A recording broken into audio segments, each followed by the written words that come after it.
booster, j'allais dire, l'économie nationale. Donc vraiment, c'est au-delà de cette considération, un devoir de faire de cette crise qui sévit ici, au nord Kivu, au sud Kivu et en Ituri, c'est vraiment plus qu'un devoir d'éradiquer cette crise, de mettre nos populations en sécurité une bonne fois pour toutes. C'est pour ça que je serai là, avec vous, auprès de vous, et je vous recevrai au quotidien, que ce soit vous les journalistes, que ce soit les forces vives, tout le monde, l'armée, surtout l'armée, parce que ce sera l'armée, notre instrument qui nous permettra d'imposer la paix et la sécurité, de protéger tous les territoires de l'étendue nationale. Donc, nous serons ensemble engagés dans ce combat pour le retour à la paix. Voilà, je reviendrai donc dans quelques semaines pour cela. Et je peux vous dire que je compterai énormément sur vous parce que j'ai compris beaucoup de choses à la crise qui sévit ici. Donc, il y a en fait plusieurs crises dans le phénomène de l'insécurité à l'Est.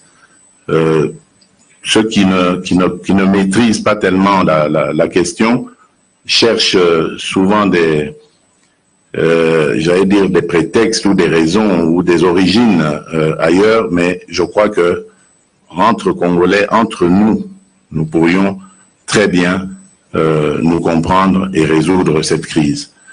Je veux être ce détonateur-là qui va amener cet élan de paix et une paix que je veux durable. Alors, pour terminer, vous connaissez une des crises encore. Je vous ai dit qu'il y a la crise il y a plusieurs crises dans la crise. Mais la crise de Minembwe en est une. Même si c'est au sud Kivu, je sais que ça a des ramifications jusqu'ici ou du moins des conséquences jusqu'ici. Parce que les élus du nord Kivu m'en ont aussi parlé. Donc c'est clair que c'est une situation qui est explosive, on va dire, et en tant que garant de la nation, de la paix et des droits et les libertés des gens, je ne pouvais pas rester indifférent. Cette situation, je vais vous faire juste une petite historique de la question. Donc, c'est arrivé au moment où je me trouvais à l'extérieur, donc je n'avais pas été mis au courant de cela. Et donc, je ne pouvais pas décider non plus de manière à brûle pour point comme ça, en tant que responsable, ce ne serait pas du tout sage. Donc, je savais que j'avais prévu mon déplacement de Goma, et donc je me suis dit, une fois sur place, je prendrai la température réelle. Et aujourd'hui, je peux dire que cette température, je l'ai prise, et la décision que je vais vous annoncer, je la ferai, je la prendrai en âme et conscience, et en assumant toutes les responsabilités qui sont les miennes, parce que je crois que il est de mon devoir de m'impliquer, comme je vous l'ai dit. Et donc, en prenant des renseignements sur cette crise, j'ai compris qu'il s'agissait d'un procès verbal qui avait été notifié à un bourgmestre que l'on installait, je vais dire de manière officielle cette fois, dans ses fonctions, sur un territoire dont les limitations sont contestées et surtout dans un contexte de conflit latent. Et donc, au moins, le salut du peuple est la loi suprême. Et je ne peux pas laisser un peuple, surtout le mien, un peuple au Congo, en danger. Voilà pourquoi j'ai décidé de purement et simplement annuler ce qui a été fait jusqu'ici. Mais je ne vais pas en rester là. Parce que, justement, c'est le fait de n'avoir jamais décidé sur ces problèmes qui se déroulent à l'Est que cela a toujours engendré des crises. Cette fois-ci, nous allons décider. Mais qu'est-ce que nous allons faire? Je vais très rapidement mettre une commission sur pied. Une commission composée uniquement de scientifiques et de préférence des scientifiques qui ne seront pas originaires de la région. Donc, c'est-à-dire ni du Nord Kivu, ni du Sud Kivu, ni de l'Ituri, rien du tout. C'est des gens qui viendront d'ailleurs et nous sommes capables de le faire. Le Congo est grand et a beaucoup d'autres ethnies et tribus. Et donc cette commission elle sera composée d'experts scientifiques, des géographes, des juristes, il y en aura des démographes, enfin il y aura plein d'experts qui vont avoir pour mission de retracer toutes ces limites, mais toujours en connexion avec les autochtones, les peuples qui vivent là depuis longtemps. Donc, il faut qu'on aille dans un processus de délimitation des frontières ou des limites de ces territoires, villages, groupements, communes rurales. Ensuite, nous pourrions alors à ce moment-là décider ensemble. Et donc, pendant ce temps, je vais demander aux uns et aux autres, je lance vraiment un appel patriotique aux uns et aux autres, au calme. Il n'est pas, pour le moment en tout cas, question de s'affoler, parce que j'ai vu dans les réseaux et dans les renseignements que j'ai reçus, des informations qui font peur et qui ressemblent vraiment à de la manipulation plus qu'à autre chose. On dirait qu'on veut exacerber les passions. On veut amener les gens à se dresser les uns contre les autres. On a même été jusqu'à insinuer qu'il y a une grande puissance de ce monde qui avait béni cette opération parce que son ambassadeur s'est trouvé sur place. J'ai moi-même rencontré cet ambassadeur et il m'a complètement rassuré et m'a dit qu'il ne comprenait pas, il était venu pour autre chose, il n'a jamais compris pourquoi est-ce qu'on l'a mêlé à cela. Donc c'est pour vous dire que tout ce qui a circulé, tout ce qui a été dit n'était que spéculation. Les peuples de cette partie du pays ne demandent qu'à vivre en paix. Et nous allons leur offrir cette paix. Je demande donc à tous les faiseurs d'opinion, à toutes les notabilités, de prêcher dans le sens de la paix et de l'union, de l'unité de ces communautés. Il n'est pas question de se débarrasser d'une communauté et d'en laisser d'autres. Il est ici question du vivre ensemble. Et ça, c'était possible à une certaine époque. Je ne vois pas pourquoi aujourd'hui ça ne peut plus l'être. Si ces communautés ont toujours vécu ensemble depuis une vie, eh bien, cela est possible à réaliser encore. Donc, je vais vraiment demander avec insistance, et peut-être je dirais même mise en garde, parce que je n'accepterai plus qu'on jette de l'huile sur le feu dans un dossier aussi épineux que celui-là. Voilà ce que je voulais vous annoncer en substance dans ma communication. Et je vous remercie pour votre attention et me mets à votre disposition pour recevoir vos questions. Merci beaucoup.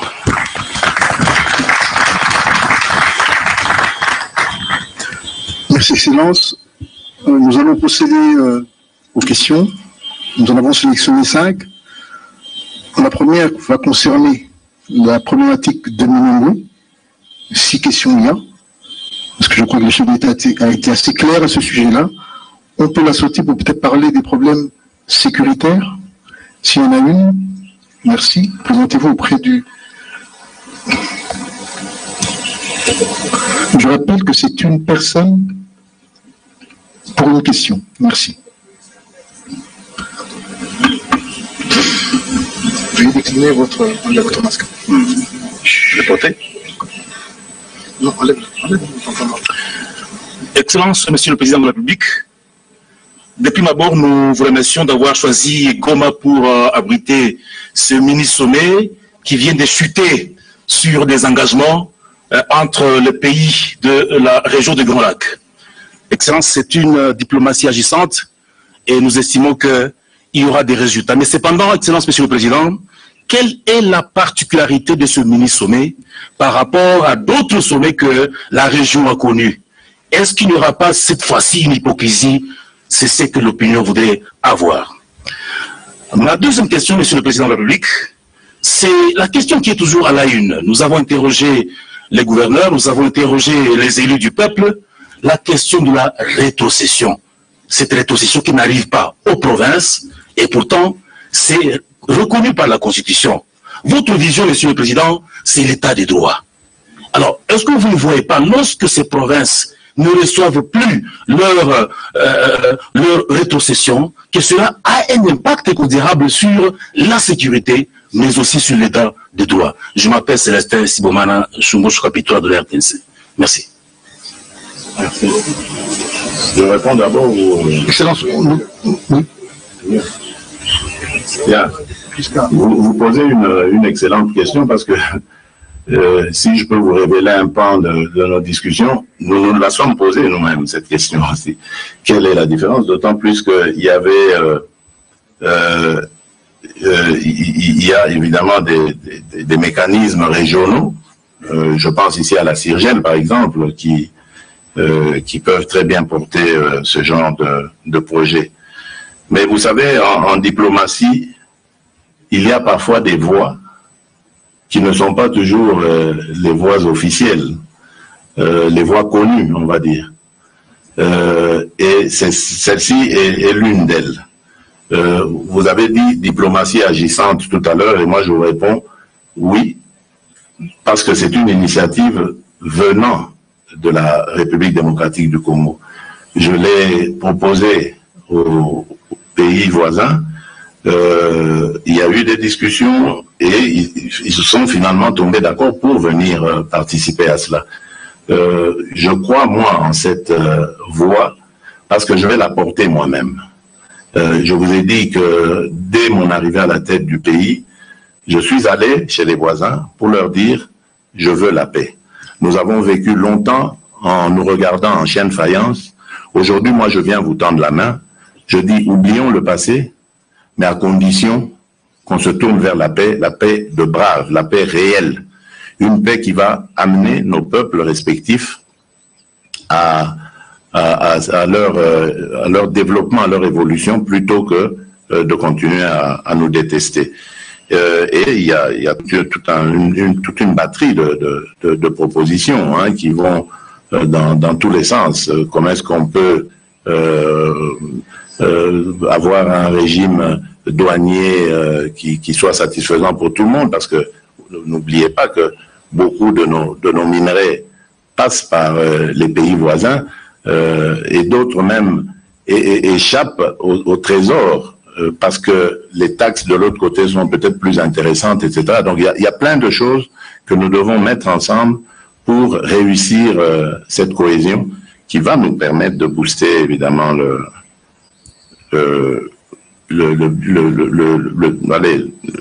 vivre ensemble de la région.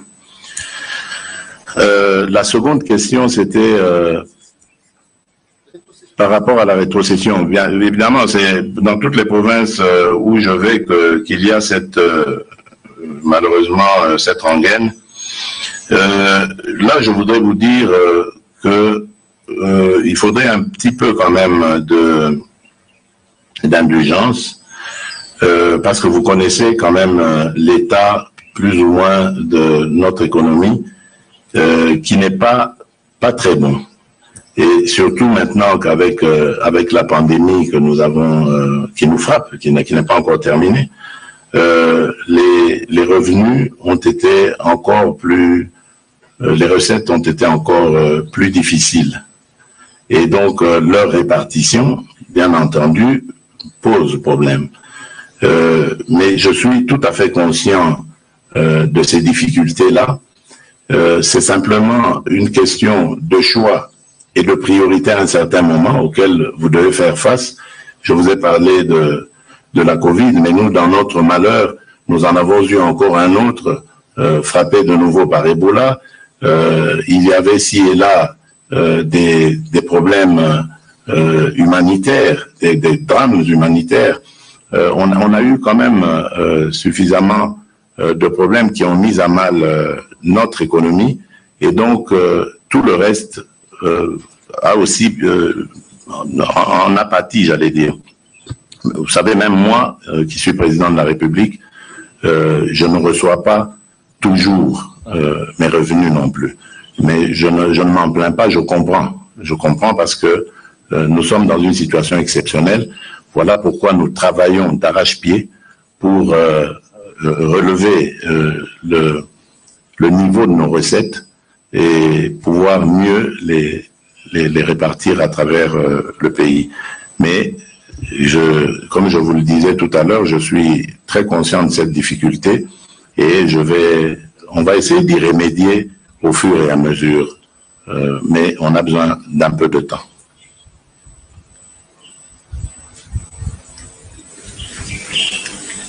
Merci pour la parole, Monsieur le Président. Je m'appelle Sifa Maguru, je suis journaliste de Radio Okapi ici à Goma.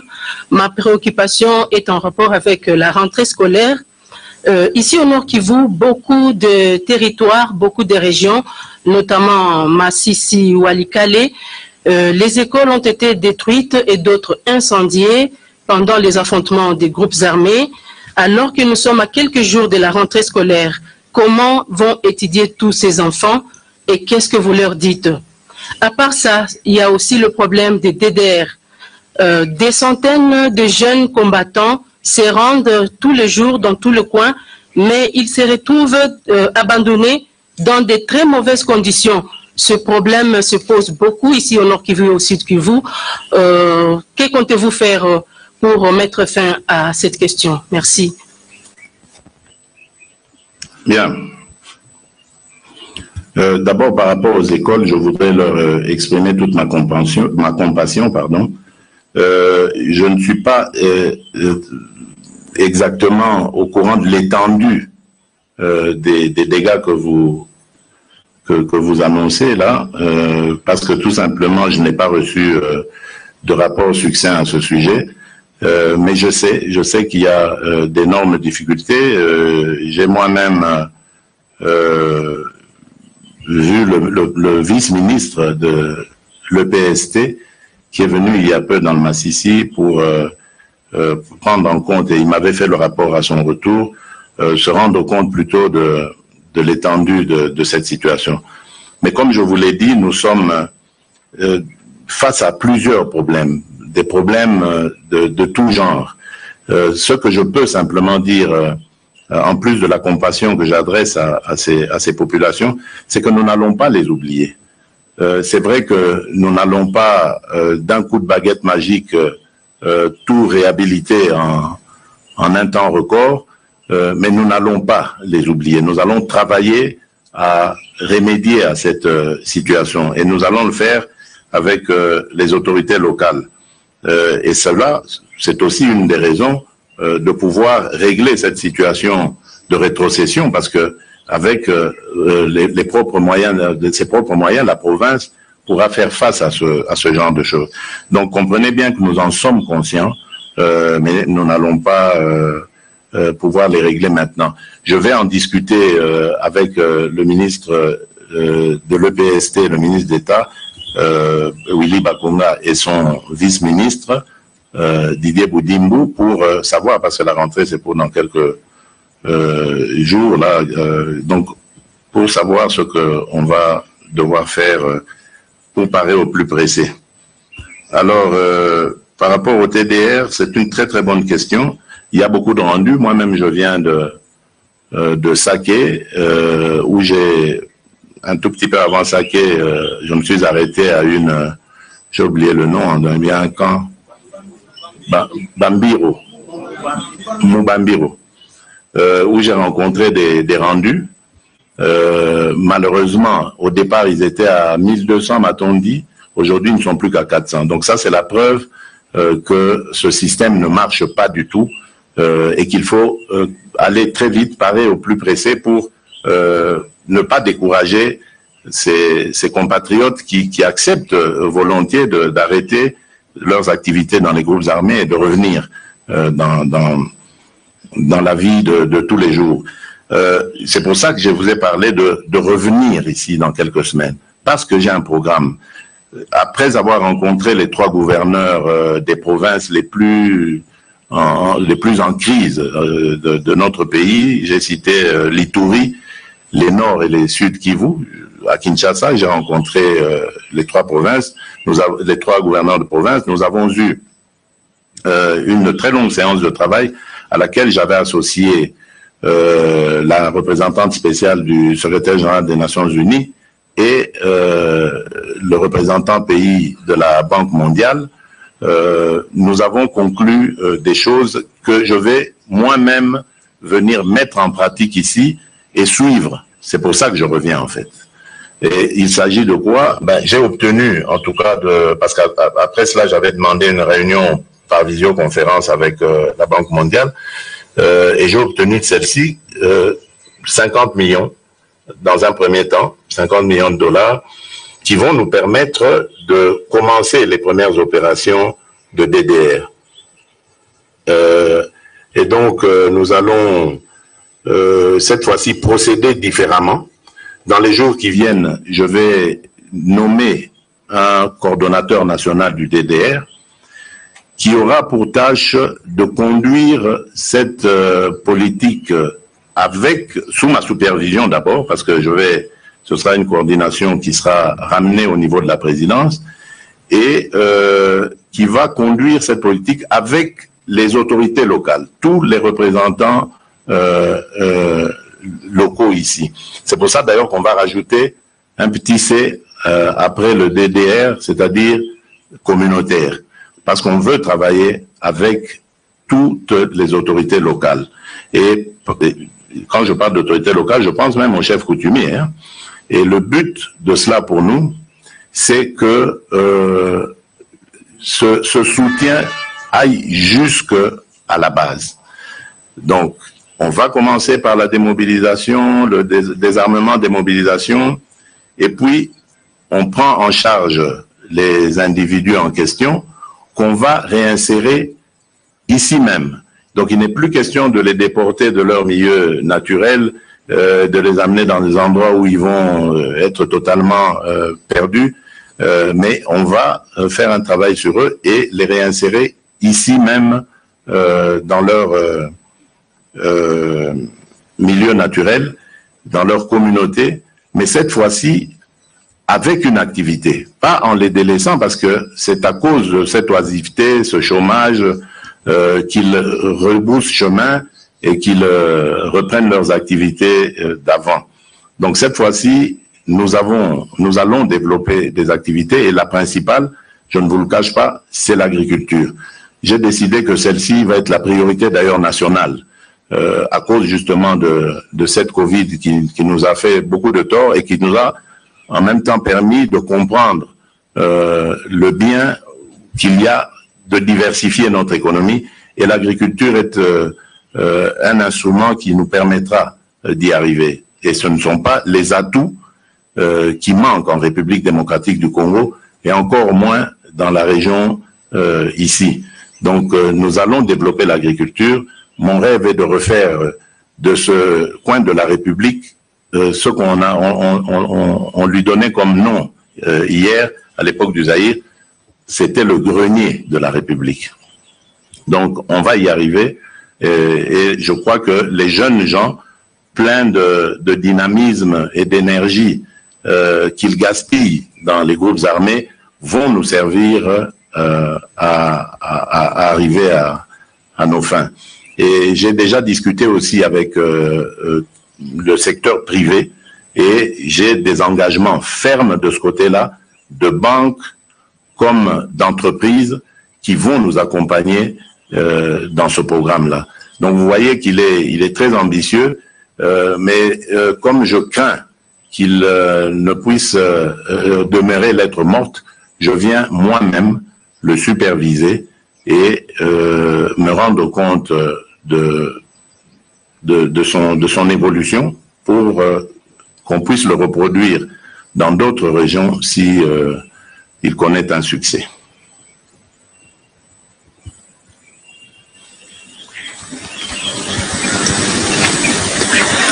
Bonjour Monsieur le Président de la République. Bonjour, je suis Rosiane Kalafolo et je suis journaliste à la radio Polyfem Goma. Monsieur le Président de la République, nous vivons l'insécurité au jour le jour au Nord Kivu et le gouvernement a souhaité mettre en place 2 secteurs opérationnels. Dans le Nord Kivu, dans la zone nord, on a le secteur opérationnel Nord Kivu Sokola 1 et dans la zone sud, nous avons le secteur opérationnel Nord Kivu Sokola 2. Les opérations sont en cours depuis plusieurs années, mais la situation semble ne pas changer. Certains acteurs de la société civile et des acteurs politiques attribuent cette situation d'une part à la responsabilité de certains officiers qui sont sur le champ d'honneur, qui dans la plupart se sont transformés en commerçants de bois, de cacao, dans la zone de Béni. Et il y en a certains qui vendent le paddy. On se pose la question quand est-ce qu'ils ont sémé pour le vendre. Dans la zone de Massissi et dans la zone de Rutshuru, ils sont accusés d'être de mèche avec certains groupes armés. Je me limite par là pour la première question. La deuxième question, lors de votre vision-conférence, vous avez fait allusion à l'accord cadre d'Addis Abeba, que jadis on a appelé l'accord de l'espoir en République démocratique du Congo lors de la guerre de M23. Dans cet accord, la RDC a pris un engagement. Parmi ces engagements, voulais-je dire, parmi ces engagements, il y a la continuation de la réforme de l'armée. On aimerait bien savoir pourquoi cela n'a pas continué. Et la sous-région a pris aussi ces engagements de ne pas s'ingérer dans des questions qui vont déstabiliser les pays voisins. Mais ce n'est pas le cas. J'espère que, comme l'a dit mon prédécesseur pendant la vision-conférence, vous avez été clair là-dessus avec vos homologues. Mais vous avez parlé dans votre vision-conférence dans les Nations Unies que vous demandez à la MONUSCO de travailler aux côtés des forces armées de la RDC pour éradiquer l'insécurité au Nord Kivu. Dans cet accord, la brigade d'intervention des Nations Unies avait été mise en place pour finir avec les M23. Où est passée cette brigade? Merci. Merci, madame. En fait, vous posez plusieurs questions en une ou deux questions. Merci.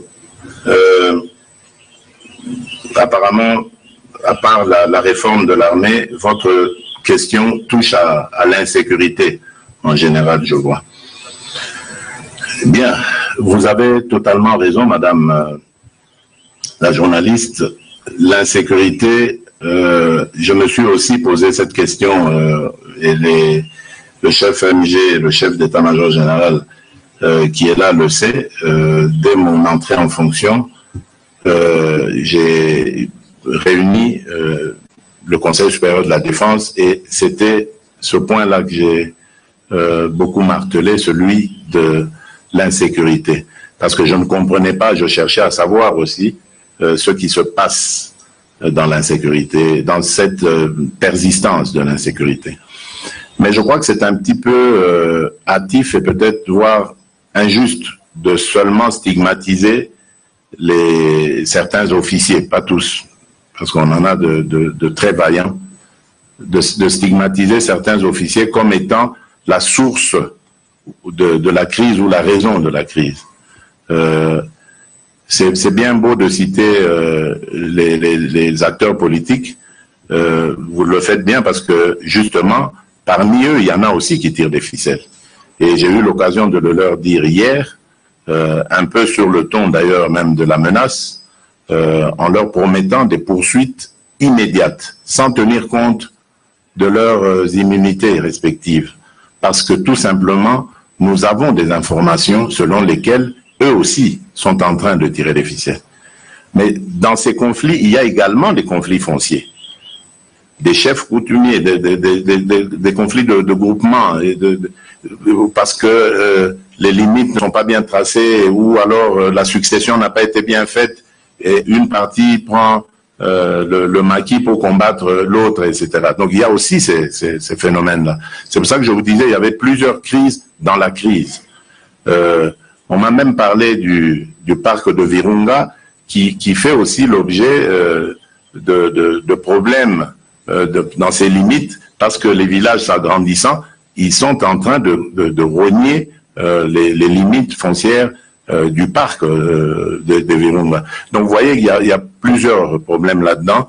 Il ne faut pas seulement stigmatiser les officiers qui, c'est vrai, aussi, parmi eux, il y en a qui s'adonnent à ces activités illicites et favorisent donc le désordre pour continuer ces activités-là. Mais pour comprendre tout ça, et surtout pour prendre des décisions ou des sanctions, j'allais dire, il faut être sur place. Ça, je l'ai compris, c'est pour ça que je viens. Parce que je me dis, quand on est loin, il y a la chaîne de commandement est longue, il y a le commandant suprême, il y a le chef MG lui-même qui vit à Kinshasa, puis ensuite il y a le commandant zone de défense, puis le commandant région, puis le commandant secteur. Enfin, c'est tellement long que c'est très difficile, quand on est loin, de pouvoir suivre ça au quotidien. Moi, je veux faire de cette armée une armée professionnelle, qui sera vraiment tournée sur la défense de notre territoire. Pourquoi? Ben, tout simplement parce que je pense que s'il reste encore des patriotes dans ce pays, c'est là qu'on les trouve. Ces gens meurent pour nous, tous les jours, mais ça on ne le dit pas assez, pour un salaire de misère. Et je me bats pour améliorer leur sort, leur quotidien, leurs revenus, qu'ils aient beaucoup plus, parce qu'ils le méritent vraiment. Donc, ne tirons pas facilement sur eux, soutenons-les et aidons-les. Parce que parfois, ils n'ont pas le choix quand ils font ce genre de choses. Si nous améliorons leurs conditions de vie, je crois que nos militaires, qui sont déjà de valeureux soldats, pourront davantage nous rassurer et nous protéger. C'est ça, c'est ça. C'est pour ça que je ne veux pas trop m'appesantir sur les militaires, mais je préfère regarder plutôt les autres secteurs. Et je pense, je suis même certain que si les politiques surtout cessent de créer des milices pour des raisons d'intérêt personnel et mesquin, si les politiques toujours cessent de diviser les chefs coutumiers, parce que là aussi les chefs coutumiers m'ont dit que c'est par des décisions politiques qu'on les divise, on crée des dissensions entre eux. Donc le pouvoir politique a beaucoup de responsabilités dans ce qui se passe ici, sans vouloir le stigmatiser, mais je dis le pouvoir politique. Donc c'est pour ça qu'il faut être là, suivre au quotidien et prendre les sanctions nécessaires et exemplaires pour pouvoir tenir tout le monde à carreau et faire respecter la loi. La loi, oui, je viens d'en parler, la loi, c'est celle-là aussi qu'il faut amener jusqu'au fin fond de nos contrées. Il y a dans beaucoup d'endroits l'absence de l'autorité de l'État. Il y a des situations de non-droit qui permettent maintenant aux plus forts de faire la loi. Et ça aussi, ce sont des choses à prendre en compte. Donc voilà, tous ces phénomènes ont amené cette insécurité. Et je ne parle pas aussi de l'influence des pays voisins qui, par moments, ont entretenu, ont encouragé, ont fait ceci et cela. C'est pour ça que, diplomatiquement, j'ai essayé de fermer cette porte pour que nous nous reconcentrons sur nos propres problèmes en interne, que nous levions nos propres divergences et que nous arrivions à des solutions proprement congolaises.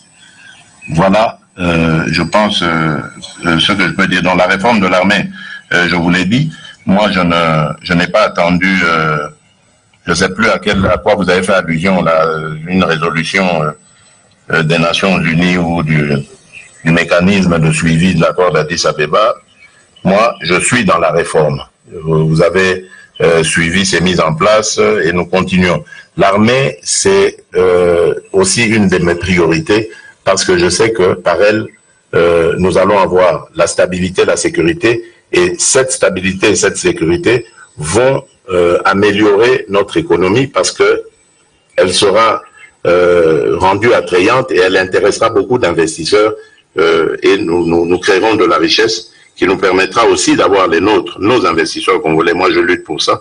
Et ces investisseurs congolais qui nous feront énormément de bien.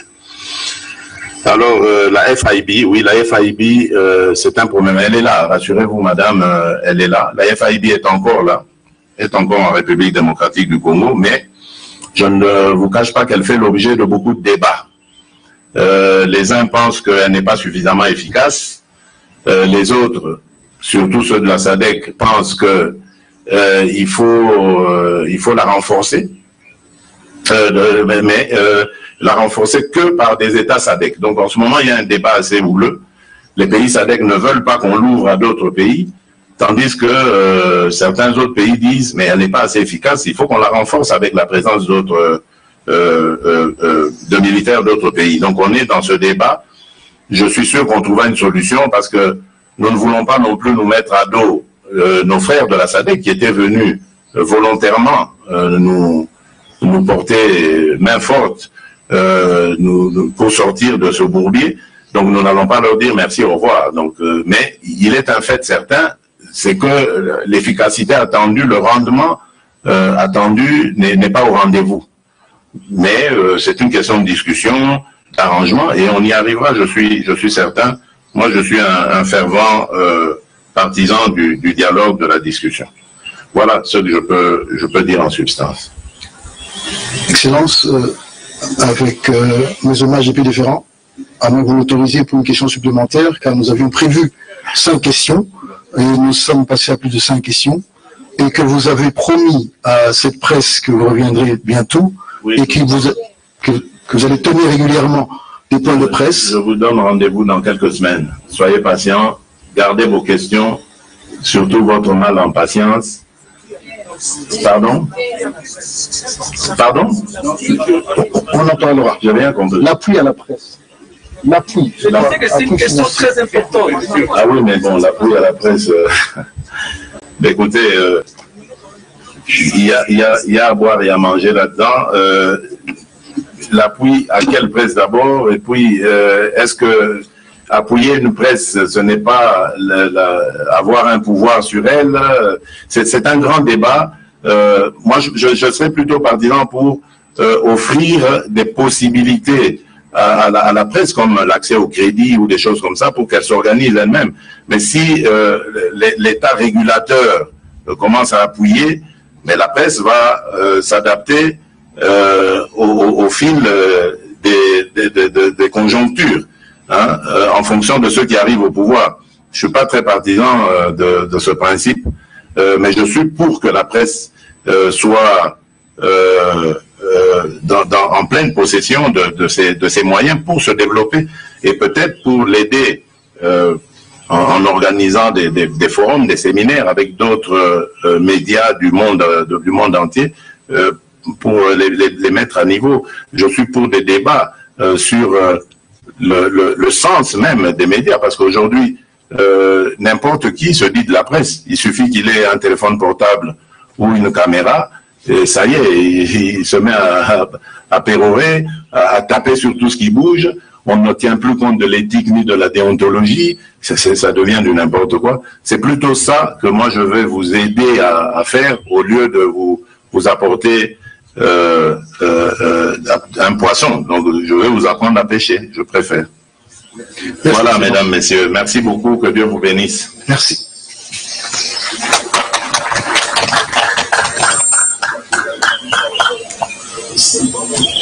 Bon, je vais dire au revoir à nos amis de la société civile. C'est qui est là? Société civile et les jeunes. Merci.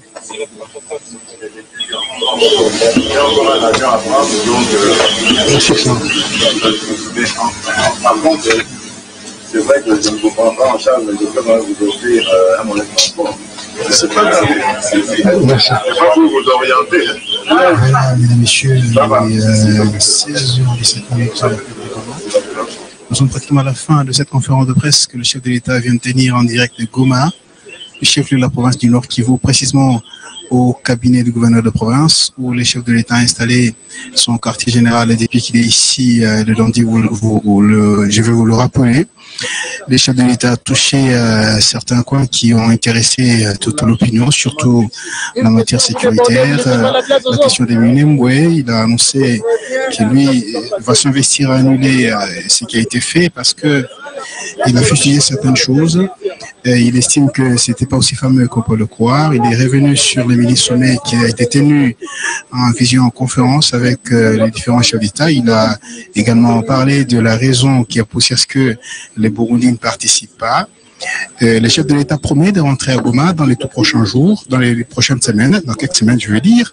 Et avec cela, il aura à tenir de temps en temps des conférences de presse. Il va rencontrer les différentes couches de la population en rapport avec la situation de cette partie de la République démocratique du Congo. Voilà les différents points que le chef de l'État a